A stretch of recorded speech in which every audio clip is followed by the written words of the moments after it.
ఆశ్చర్యకరమైన బైబిల్ పాఠముగా విలాపవాక్యములు 5వ అధ్యాయం చదువుకుందాము.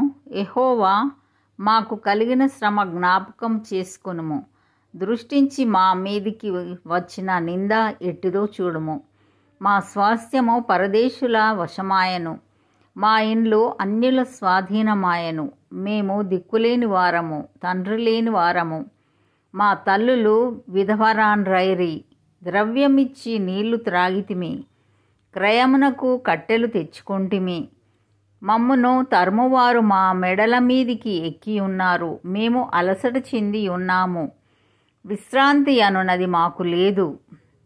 పొట్టకూటికై ఐగుప్తీయులకును అశ్షూరీయులకును లోబడి ఉన్నాము.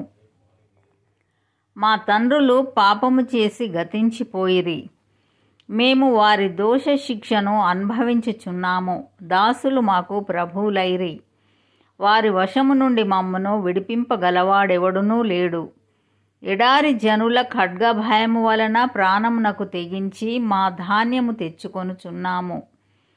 మహాక్షామము వలన మా చర్మము పొయ్యి వలె నలుపెక్కెను. శత్రువులు సియోనులో స్త్రీలను చెరిపిరి, యూదా పట్టణములలో కన్యకలను చెరిపిరి. చేతులు కట్టి అధిపతులను ఉరితీసిరి, వారేమాత్రమును పెద్దలను ఘనపరచలేదు. యవనులు తిరుగటి రాయి మోసిరి, బాలురు కట్టెల మోపు మోయజాలక తడబడిరి.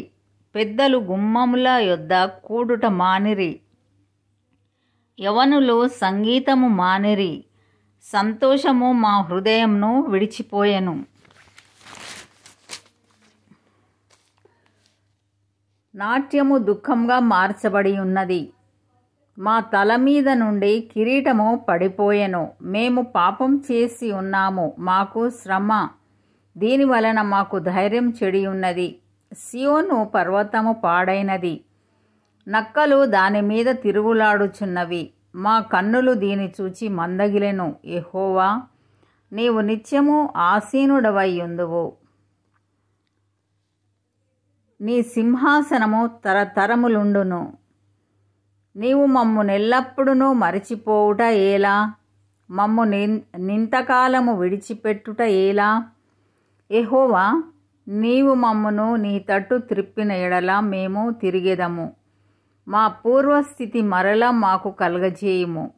నీవు మమ్మను బొత్తిగా విసర్జించి ఉన్నావు, నీ మహోగ్రత మా మీద వచ్చినది. ఇంతటితో ఈ దినం కొరకైన బైబిల్ పాఠము సరి.